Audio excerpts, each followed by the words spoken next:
Você quer apoiar o nosso canal e nos ajudar a produzir mais conteúdo para você? É simples. Basta você acessar o link da lojinha na descrição sempre que precisar comprar algum produto. Com este simples gesto, você estará nos ajudando muito.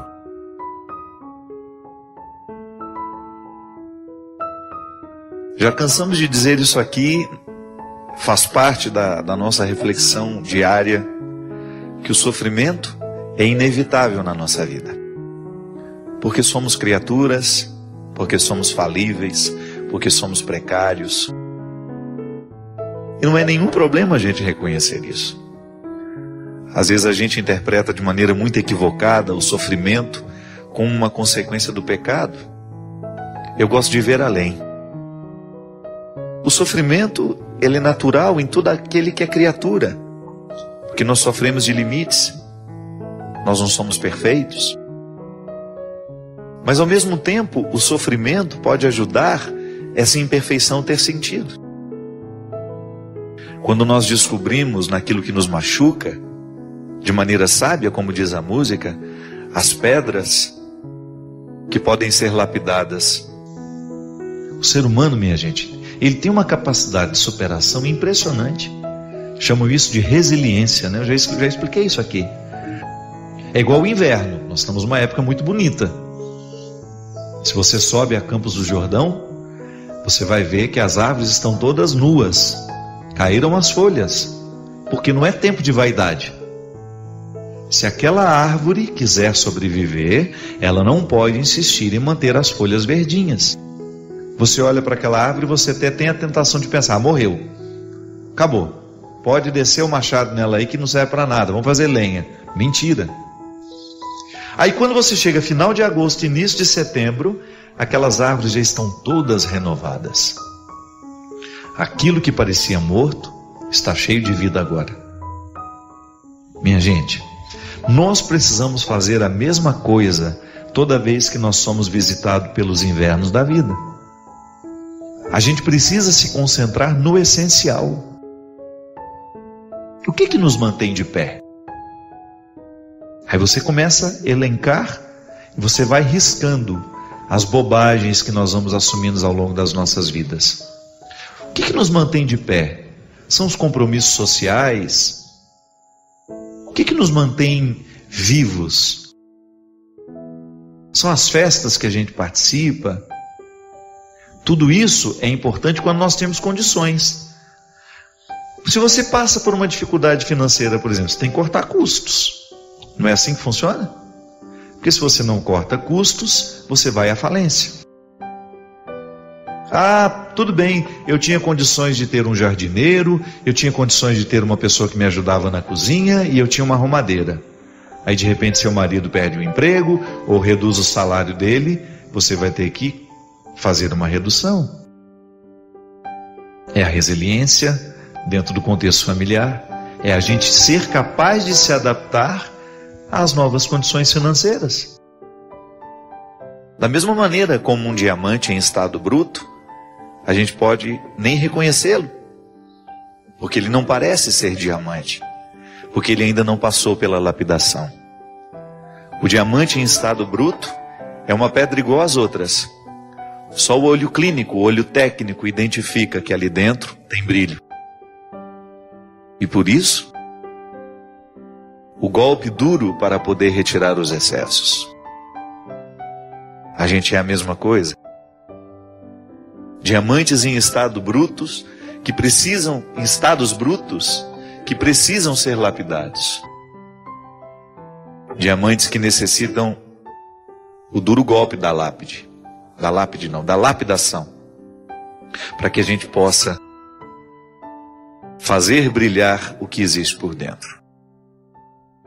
Muitas situações não vão nos chegar no momento em que nós queremos.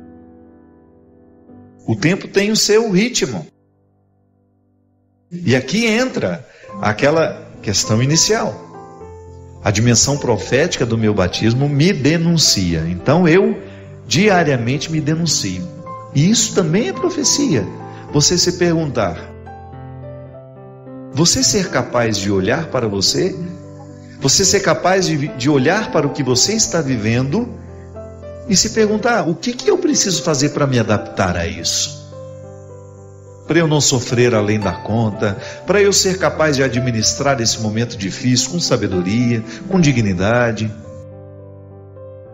E aí, ainda que você não tenha a resposta clara diante dos seus olhos, você está com condições de prosseguir. Nem sempre a gente consegue. Encontramos todo dia pessoas que fracassam nos seus sofrimentos. Pessoas que não sabem viver a contradição da dor. Porque a dor é um território contraditório. Quando nós somos visitados por um sofrimento agudo, é como se a coerência do mundo fosse embora. É como se a gente não tivesse condições de ajuntar as peças do mosaico que somos, ou dar significado a cada parte. A dor, ela parece que estilhaça a nossa inteireza. Porque às vezes a gente, por causa da dor que sente, a gente toma decisões precipitadas. Eu mesmo acompanhei um caso de uma senhora que perdeu o marido e o filho num acidente, e ela já aos 50 e poucos anos, queria de toda maneira adotar uma criança, imediatamente à morte, à perda daqueles entes queridos. É claro que não é sábio fazer um negócio desse. A opção por adotar uma criança não pode ser uma maneira de fugir da minha dor. Porque quando uma pessoa que nós amamos é retirada do nosso meio, o nosso mundo perde a coerência. Mas essa perda pode ser temporária. Quando pela força da ressurreição nós começamos a resgatar a memória daquele que nós amamos e que nos deixou, e trazemos essa pessoa para o nosso dia a dia de outra forma, que não é mais física, não é mais material. É impressionante, minha gente, como é dom de Deus em nós a resiliência. A vida é assim mesmo, nós somos criaturas, nós adoecemos, nós morremos, e é claro que esse é um alento, eu sei que é um conforto para o coração da gente pensar: Deus me tirou. O que Ele dá, tudo que nasce um dia morre. É claro que a gente não gostaria que morresse tão cedo, a gente gostaria que todo mundo morresse velhinho, doente na cama e em casa, né? Sem aquelas aparelhagens de UTI horrorosas, estendendo uma vida que nem é vida mais. A gente gostaria que todo mundo que a gente ama morresse lá com 100 e poucos anos e apagasse como se apaga uma vela, sem sofrimento, mas não é assim. É natural que no momento em que você perde o seu filho, você sinta que Deus lhe causou um prejuízo. É uma visão ingênua, mas acontece. Depois a própria vida nos amadurece para pensar que aquilo não foi Deus. É o acontecimento natural da vida. A vida está entregue à liberdade de ser o que pode ser. Então nós estamos abertos, nós estamos entregues às mãos dessa vida, onde acidentes podem acontecer por negligências nossas, ou até porque morremos naturalmente. O corpo morre.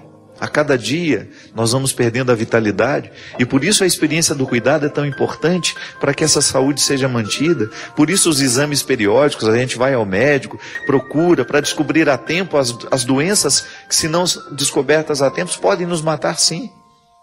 É a vida. Somos nós parceiros de Deus aí na manutenção de tudo isso, mas de vez em quando não dá certo.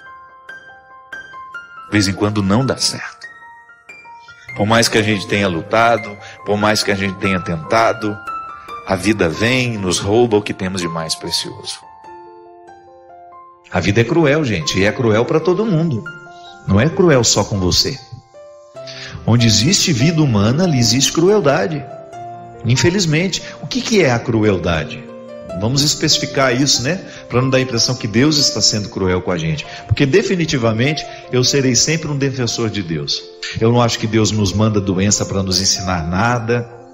Eu acho que Deus sempre quer o bem da humanidade, o amor, a beleza, a bondade. Agora, ao entregar a obra criada a uma regra interior e livre que existe dentro de cada condição criada, nós estamos sujeitos às leis. E o mistério de Deus, nessa hora, minha gente, acontece. Porque Deus nos fala muito mais quando nos calamos do que quando falamos. Você imagina se Deus ficar interferindo em tudo o tempo todo? Ele retira a liberdade do mundo, né? Mas tá bom, a gente acredita que quando a gente reza, Ele nos atende. Eu não estou entrando nesse mérito. Eu estou só dizendo que quando uma coisa ruim acontece conosco, não cabe perguntar por quê. Deus nos dotou de capacidade de resiliência, que é a gente mudar de forma, suportar o que está acontecendo e depois a gente reassumir de uma maneira ainda mais madura a nossa aventura de ser quem somos. A vida, quando ela é cruel com a gente, porque ela tem uma dimensão cruel, sim, eu preciso ser capaz de assumir aquela minha dor, olhar para ela com muita maturidade, esperar o tempo para que isso fique harmonizado dentro de mim e depois decidir. Não é sábio, depois de perder o marido e o filho num acidente, que eu saia correndo para adotar uma criança como se eu pudesse substituir a dor sentida por uma criança. É possível que eu jogue sobre esta criança um fardo tão terrível de ser levado, que eu vou ser cruel com ela também. É que nós temos medo. Nós temos medo da solidão. Nós temos medo do impacto que os acontecimentos ruins causam na nossa alma. Mas não há outra maneira de superá-los senão enfrentando-os. A morte faz isso. A morte retira de nós a coerência, e durante aquele período de luto nós somos jogados a um contexto onde nós assumimos um novo jeito de ser. E aqui está a sabedoria. Quando Deus participa do nosso processo, quando o coração tem fé, quando a fé faz parte do processo daquela pessoa, essa resiliência se torna um processo natural. E ainda que a gente fique revoltado, que a gente fique chateado, e é natural que seja assim, porque nós somos precários, é natural que sentimentos mesquinhos também aconteçam no coração de pessoas boas, só não é natural que ele prevaleça. E tudo que nos é dado, um dia também nos é tirado pelo próprio movimento da vida. Não é porque Deus é cruel, não, é porque é um movimento natural da vida. Porque as pessoas vão embora não é só quando morrem. Tem mãe que tem uma dificuldade muito grande quando o filho vai se casar, por exemplo. Quando um filho resolveu montar o próprio apartamento, ela cai de cama, deprimida, toma 3, 4 antidepressivos, só porque o menino foi embora. Não é assim, você conhece gente assim? Eu conheço assim um monte. Por quê? Estão com medo de viver a adaptação de um novo tempo, de olhar para aquela casa e ver que não tem todos mais aqueles filhos correndo para lá e para cá, mas que você pode descobrir dentro de você situações que você ainda não pôde viver porque a casa estava cheia de gente. Aí você começa a se beneficiar com a casa vazia.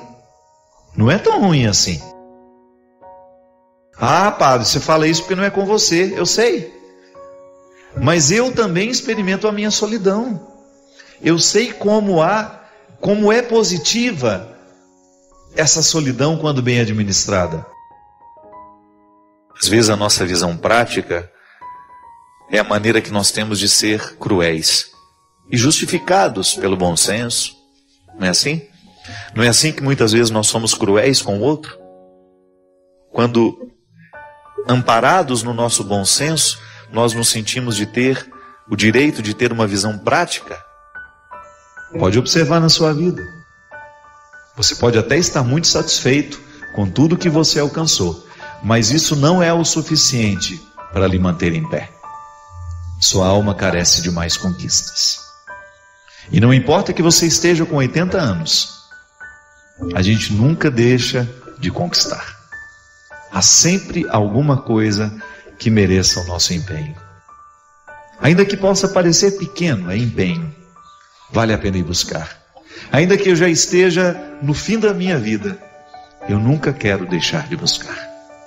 Porque é essa busca que nos mantém vivos. Recruta dentro do seu coração a resposta que não nos vem facilmente. É a resposta que a própria vida vai nos dando. A gente não pode se iludir. Muitas perguntas que a gente faz ao outro, não é o outro que vai nos responder. É o próprio movimento da vida, minha gente. É a vida que nos responde. Quantas coisas eu quis que os outros me dissessem e os outros não eram capazes de me responder naquele momento, e eu fui me adaptando a não ter respostas e fui convivendo com a minha não resposta, e de repente tudo estava respondido dentro de mim sem que alguém abrisse a boca. Por quê? A minha resiliência, a minha capacidade de me adaptar àquela situação foi o instrumental, foi o trem por onde me chegou a resposta. A resposta viaja para chegar até nós. E qual é o trem, qual é o veículo por onde a resposta viaja? O próprio tempo. Espere o tempo de Deus para você, sabe? Espere essa dor se acomodar dentro do seu coração. Nós passamos tanto tempo rezando, às vezes nós passamos tanto tempo fazendo sacrifícios, jejuando, fazendo isso e aquilo, gestos religiosos, vamos à missa, vamos ao culto. Toda essa luta nossa religiosa para poder um dia ter o direito de dizer que nós já temos um coração que sente pelo menos alguma coisa do que Jesus sentiu. Todo o empenho da religião, do processo religioso em nós, é para nos dar condições de dizer isso. Hoje eu consigo sentir, ainda que seja só 10% do que Jesus foi capaz de sentir. Que era justamente a capacidade que ele tinha de se identificar com os imperfeitos, de amá-los, de não rejeitá-los, de querê-los por perto, de curá-los, de fazê-los amigos. Porque isso é que conta, minha gente. Não é o tanto de resposta que nós achamos, mas é a condição que a gente tem para prosseguir. A vida é assim. Não é fácil para você, não é fácil para mim, mas nós queremos prosseguir. Eu não quero ficar parado. Eu não quero ficar estacionado no meu processo humano. Eu quero ter condições de dar passos diariamente na direção desse futuro que me espera. Eu quero prosseguir. Eu quero avançar. Eu quero me superar diariamente. Eu quero saber um pouco mais do que já sei. Para isso eu leio, para isso eu estudo, para isso eu não me contento com o último livro lido, eu quero outro. O que nos move é a gana. Bem administrada, é claro, né? Porque senão vira ganância. A gana, o desejo, a vontade de ir além. E o que é o desejo? É a satisfação? Não é não. O desejo não é a satisfação, o desejo é a ausência. O que me move não é o que eu tenho, o que me move é o que eu não tenho. E isso é fantástico. O que nos move como pessoas não é o que nós já alcançamos, é o que ainda não temos que nos move. Não é assim? Na nossa vida espiritual afetiva é a mesma coisa. De vez em quando nós somos abatidos pelas dificuldades e nós precisamos viver a resiliência. Padre Fábio, eu não gostaria de ser identificada. Identifique, por gentileza, somente a minha dor. Moro no interior de São Paulo, sou jornalista, especialista em comunicação e comecei a ter uma vida na igreja mais ou menos 2 anos atrás, época em que conheci o seu trabalho. Assistir ao programa Direção Espiritual foi uma experiência que me fez não só mudar a minha vida, mas também me impulsionou a trabalhar de forma voluntária na igreja. A comunidade onde frequento, padre, é a mesma onde minha mãe sempre frequentou. Eu nunca havia participado de nada anteriormente, nem crismada eu ainda fui. Padre, o que me ocorre é que diante de tudo que Deus fez em meu coração, eu quis integrar a igreja com o específico de minha profissão. Procurei o padre da paróquia, propus ajudar na pastoral da comunicação, afinal é o que sei fazer e graças a Deus sou muito competente na minha área. Tudo começou muito bem. Fui bem acolhida pelo padre, por alguns membros da comunidade, e em pouco mais de 6 meses estávamos a todo vapor com o novo trabalho. Consegui pessoas de minha área que também não participavam e que se juntaram a nós. Juntos criamos, com a comunidade, um jornal paroquial, incrementamos o sistema de som da igreja e até sistema audiovisual instalamos dentro da igreja. Nossas iniciativas não pararam por aí. Diante das novidades, um grupo se entusiasmou a criar um grupo de teatro, e na missa da juventude havia sempre algo a mais preparado por eles. Durante 1 ano e 2 meses não pensei em outra coisa. Estava muito feliz com tudo o que estava acontecendo. Poder levar minha competência para o serviço de Deus estava me realizando profundamente. Tudo estava indo muito bem, até o dia em que o padre me chamou e disse que eu deveria deixar a pastoral. Disse que havia recebido muitas reclamações porque eu havia provocado muitos ciúmes em pessoas que estavam há mais tempo com ele na igreja. Padre, eu não podia acreditar no que eu ouvia. Pedi a ele que me explicasse um pouco mais o que ele me falava, e foi então que ele me apresentou uma infinidade de e-mails anônimos que diziam coisas terríveis sobre mim. Acusações, mentiras, absurdos sobre minha conduta. Padre Fábio, confesso que não sou santa. Luto para ser, mas ainda não sou. Mas posso jurar por tudo que é mais sagrado nessa vida, que nada do que aqueles e-mails diziam era verdade. Estou desolada, padre. Estou me sentindo traída. Eu que sempre trabalhei em meios competitivos, onde a regra é vencer o adversário, confesso que ainda não havia experimentado tanta maldade como enfrentei nesta situação. A igreja, que foi o lugar em que pensei que me completaria, foi justamente o lugar da minha maior decepção, minha maior ferida. Desculpe-me, Padre Fábio, mas eu precisava lhe contar isso. Você foi o responsável pela minha conversão e, motivada por suas palavras, eu quis dar o meu melhor. Não se preocupe, eu não desisti de Jesus, mas da igreja eu estou me retirando. Quem sabe um dia eu descubra um lugar onde eu possa ajudar, um lugar onde as pessoas estejam verdadeiramente motivadas pelo Espírito de Jesus. Continuo por aqui, ouvindo o que o Senhor tem a me dizer. Sua diferença me encanta. Tenho medo que o Senhor também não sobreviva na igreja.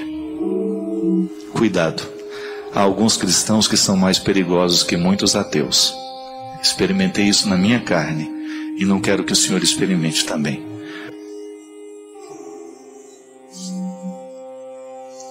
Meu pai, confesso que eu tinha lido só o início.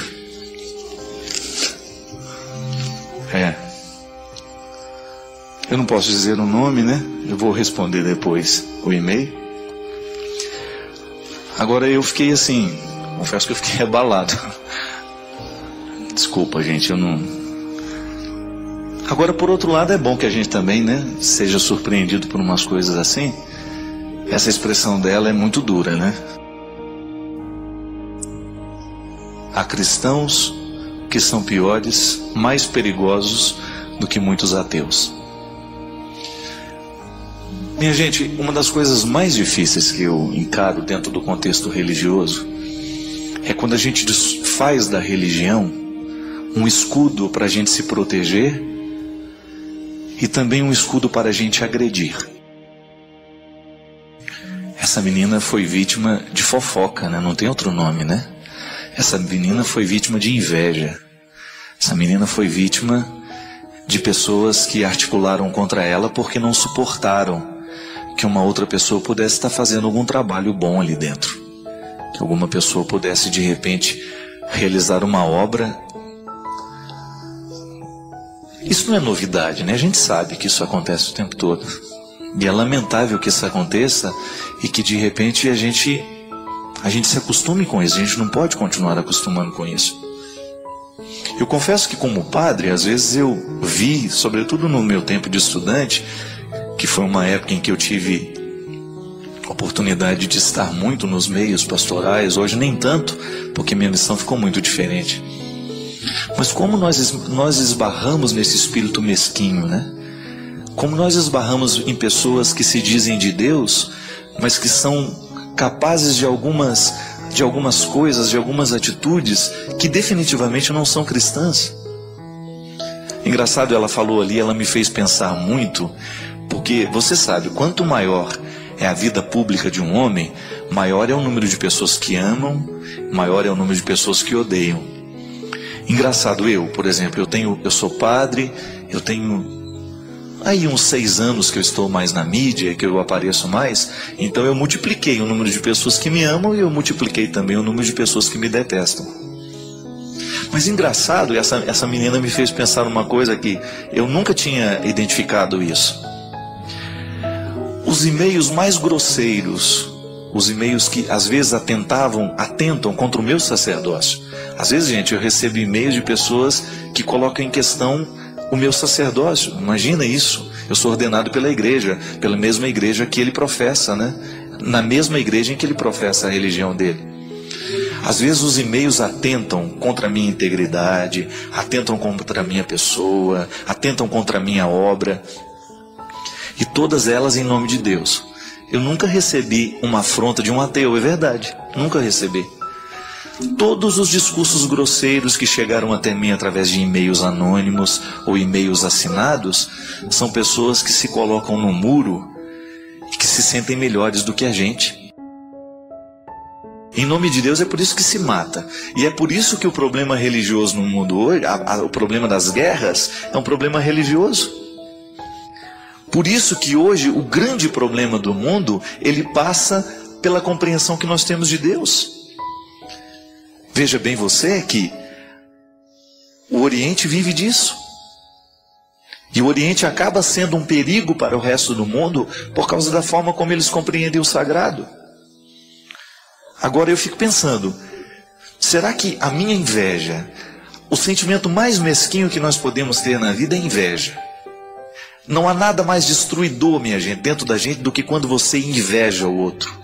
Quando você quer ser o outro. Quem inveja é isso. Você não suporta o sucesso do outro. Você não suporta a capacidade do outro. Aí você faz de tudo para destruir o outro, porque você tem essa ilusão que destruindo o outro, você resolve a sua inferioridade. Só que isso resolve até o momento que você encontra um outro que é melhor que você. Resolve até o momento em que você descobre que tem uma outra pessoa que tem uma competência melhor do que a sua. Aí você vai para destruir o outro também. Está vendo como a inveja é diabólica? Nós que trabalhamos na igreja, por exemplo, quando eu vejo um padre competente, qual que é o primeiro sentimento que me vem? A gente precisa ser honesto. Pode ser que o primeiro sentimento que nos ocorra é de inveja. Eu queria ser como aquele padre é, só que eu não tenho as mesmas competências que ele. Aí eu falo mal dele. Aí eu falo que ele não presta, que esse jeito não está certo, que ele é isso, que ele é aquilo. Enfim, eu começo a elencar uma série de coisas que eu preciso justificar a minha inveja. Então eu começo a criar um grupo também para ser contra ele. Quantas vezes na vida nós já descobrimos, já vivemos isso? Quantos amigos meus padres que eu já vi massacrados dentro das suas congregações por causa da inveja dos outros? Quantas pessoas não conseguiram sobreviver porque foram vítimas de calúnias, foram vítimas de inveja? E às vezes, gente, o sentimento que cria na pessoa é de tanta solidão que ela cai na vida mesmo. Padre precisa ter amigos, não pode, senão ele não dá conta de viver. Ah, mas ele tem defeito, mas todo mundo tem. E muitas vezes não é o outro que tem que mudar, não. Sou eu que tenho que articular melhor o meu jeito de ser gente, porque senão eu vou começar a criar histórias e histórias e histórias dos outros, sem ter um mínimo de fundamentação. Isso é pecado, isso é grave. Agora imagina, uma comunidade se junta, de repente nós temos ali uma jornalista qualificada, uma pessoa para dar qualidade à nossa pastoral da comunicação, que é uma das maiores fragilidades da igreja. Nós precisamos de comunicação. Nós precisamos de uma comunicação bem feita, nós precisamos de uma liturgia bem celebrada. E de repente, quando tem alguém dentro da comunidade que tem uma capacidade um pouquinho melhor do que a nossa, a gente se fecha e a gente começa a criar intriga. Pelo amor de Deus, onde é que está o espírito cristão? Se a gente se sente motivado a destruir o outro porque a gente não suporta que o outro seja melhor do que nós, pelo amor de Deus, isso é diabólico. E nós fazemos isso em nome de Deus, e nós fazemos isso com cara de santo ainda, e nós assinamos esses e-mails ainda com fique em paz, não, pelo amor de Deus, chega dessa hipocrisia. Nós não temos o direito de fazer nas nossas infelicidades, nas nossas frustrações, as nossas armas para destruir as pessoas que não são como nós. Porque o que tem de gente competente aí, dando a vida pelo Evangelho, o que tem de padre, gente, hoje, lá no interior do Mato Grosso, lá no interior do Maranhão, saindo, viajando distâncias imensas para ir celebrar uma missa para uma comunidade que às vezes tem 5, 6 pessoas. Eu tenho que me alegrar com isso, por saber que existem padres muito mais competentes do que eu, com um espírito missionário muito maior que o meu, que minha vida é fácil demais perto da deles. Que lá no interior, hoje, neste momento, quantos padres estão assistindo esse programa? Graças a Deus, eu sei que eu tenho a participação de muitos padres. Eu sei, meu irmão, o quanto que você sofre na sua pele muitas vezes, o quanto você muitas vezes é vítima de inveja, de pessoas que não aceitam que você seja capaz disso, disso ou daquilo. Mas sei que também que eu, que você, muitas vezes apontamos armas na direção dessas pessoas também. Minha gente, se tem uma coisa que eu tenho pedido a Deus, é que Ele me dê um espírito de mansidão. Às vezes a gente perde a paciência, mas eu posso, do fundo do meu coração, eu posso abrir a minha caixa de e-mails e posso deixar você ver todos os e-mails. Eu não tenho lembrança de, em algum momento da minha vida, ter perdido o meu tempo para escrever um e-mail para atacar alguém, para falar mal de alguém. Sabe por quê? Eu não quero essa condenação para mim. Não queira para você também, não. Há tanta coisa bonita para você mandar. Se você não pode contribuir com o outro, saia, fique de fora. Se você não tem alguma coisa para agregar, fique de fora. É melhor a gente ficar fora do que entrar no círculo e estar condenado. Cuidado para aquela mancha de sangue, sabe? Não ficar tomando conta da sua testa. O sangue dos inocentes, às vezes, quantas pessoas vivem o martírio da fofoca porque a gente criou a história. Quantas pessoas vivem noites e noites sem dormir, angustiadas com as mentiras que inventam, com as ameaças que criam, porque a gente criou tempo para isso. Às vezes nós tiramos um tempo da nossa vida para a gente sentar na frente do computador e escrever um e-mail desaforado. Para quê? Para machucar, para magoar uma pessoa que você nem conhece, para acusar de uma realidade que você nem sabe. Como é o caso dessa menina. Meu Deus, pensa que foram várias pessoas, ela mesma disse. Não foi um e-mail, foram vários. De repente é um espírito de porco que tem ali dentro, que vai minando os outros e vai motivando. Vamos jogar essa pessoa fora daqui. Pelo amor de Deus, minha gente. Isso não é cristão. Se eu tenho alguma coisa a discordar de alguém, que eu saiba discutir o que eu discordo, mas as ideias das pessoas. É interessante isso, né? Há um escritor que fala que as pessoas inteligentes, elas discutem ideias. As pessoas ignorantes discutem as pessoas. Quantas vezes nós perdemos o nosso tempo falando das pessoas? Eu tenho todo o direito de não concordar com o conteúdo de muito pregador, mas eu não tenho o direito de colocar a índole daquele pregador no discurso, não tem. Falar o que eu não sei, eu posso até dizer, olha, aquela pregação é frágil, aquela pessoa precisa estudar um pouco mais, aquela pessoa precisa trabalhar um pouquinho mais na qualidade do conteúdo da evangelização dela. Isso eu tenho o direito de falar para ela, falar para as pessoas interessadas, para que aquilo possa chegar. Agora, eu não tenho o direito de ficar falando dela sem conhecê-la. É tão injusto isso, dizer que uma pessoa não presta. Eu nem sei. Eu não choro com ela, eu não rio com ela, eu não passo os meus dias do lado dela. Que direito eu tenho de chegar e de dizer alguma coisa? Não, pelo amor de Deus, nós precisamos mudar isso dentro de nós. Porque muita gente vai deixar a igreja mesmo. Muita gente vai morrer antes da hora. Muita gente vai adoecer por causa de nós. Toda vez que nós optamos pela palavra maldita, toda vez que nós optamos pelo e-mail descompromissado com a verdade, a gente causa isso. A gente causa esse estrago. Eu não creio que isso seja o que Deus quer de nós. Outro dia o Dom Carmo falou, meu bispo, ele disse uma coisa bonita lá na nossa transmissão da Canção Nova em Taubaté. Ele perguntou assim: todos os dias nós temos que perguntar para Deus, o que o Senhor ganha comigo? Bonito isso, né? O que Deus está ganhando com você? O que Deus está ganhando comigo? O que Deus está ganhando com você? E se tem uma coisa que precisa ficar diferente dentro de nós, é a nossa tolerância com as pessoas. A nossa capacidade de lidar com as diferenças sem a gente precisar julgar as pessoas fora. Ninguém merece ser julgado fora.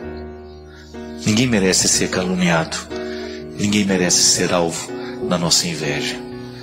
Você que é invejoso e que tem essa tendência de destruir os outros, pense nisso. Para quê? O que você ganha com isso? Satisfação de saber que o outro está destruído? Isso não melhora em nada o que você é. Ao invés de querer destruir o outro, queira construir a você mesmo. Sua participação é crucial. Compartilhe suas ideias nos comentários. Inscreva-se para mais inspiração e convide outros a fazerem parte dessa jornada de crescimento.